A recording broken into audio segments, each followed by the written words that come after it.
Pamaldumas į įsikūnijusį žodį.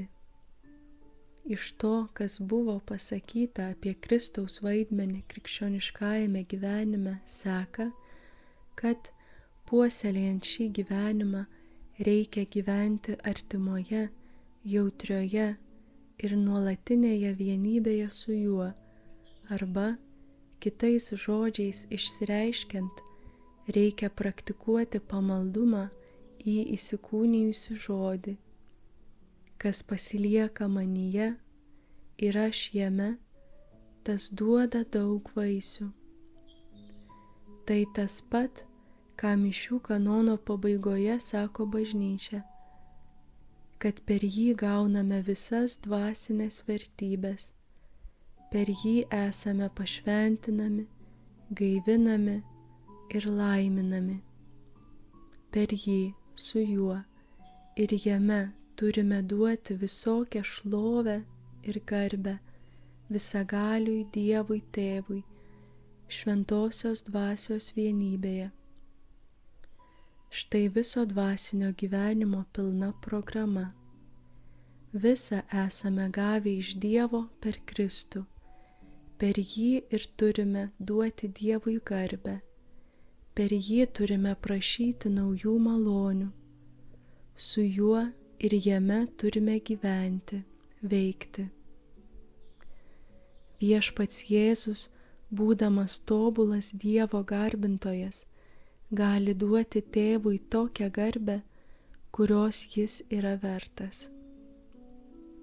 Tad mes tik vienybėje su juo, per jį ir jame galime vertai duoti švenčiausiai trejybei garbę, atlikti ir kitas savo pareigas jai.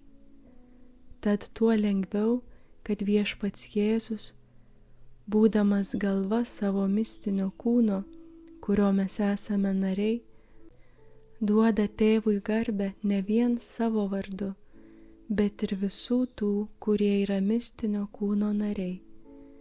Šis Tėvo garbinimas yra nuosavybė viso Kristaus mistinio kūno ir kiekvieno jo nario. Taigi galime visą tai savo vardu aukoti švenčiausiai trejybei kaip garbinimo auką, kurią duodame jai prideramą garbę. Per jį ir su juo galime labai sėkmingai prašyti naujų malonių, nes viešpats Jėzus, vyriausiasis mūsų kunigas, nuolat meldžia Tėvą už mus. Jis amžinai gyvas, kad juos užtartų. Net ir tada, kai pasitaiko nelaimė įžeisti Dievą, jis už mus atsiprašo Tėvą bei aukoja jam savo atsiteisimus Dievo teisingumui už žmonijos nuodėmes. Šventasis apaštalas Jonas rašo: jei kuris nusidėtų, tai mes turime užtarėją pas Tėvą, teisų į Jėzų Kristų. Jis yra permaldavimas už mūsų nuodėmes. Kai mes prašome jo vardu, remdamiesi jo nuopelnais, esame tikri, kad būsime išklausyti. Iš tiesų sakau jums, kalbėjo viešpats Jėzus, ko tik prašysite Tėvą, duos tai jums dėl manęs.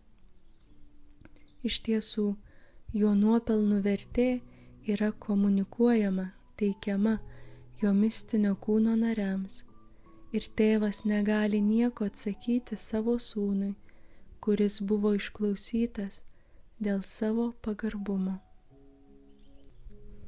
Pagaliau, kaip sako Olje, reikia visus savo veiksmus daryti vienybėje su juo, turint viešpatį Jėzų prieš akis, savo širdyje ir savo rankose.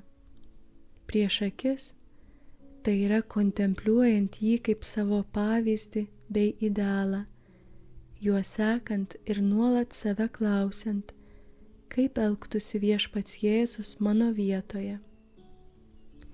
Širdyje tai yra vis labiau persiimant jo vidiniais nusiteikimais, jo intencijų grynumu, jo uolumu, visa darant jo dvasioje. rankose, tai yra realizuojant šauniai, uoliai, energingai ir pastoviai jo duotus gerus įkvėpimus. Taip gyvenant, mūsų gyvenimas panašės į Kristaus gyvenimą ir mes gyvensime Kristaus gyvenimu. Aš gyvenu, tačiau nebe aš, o gyvena manyje Kristus.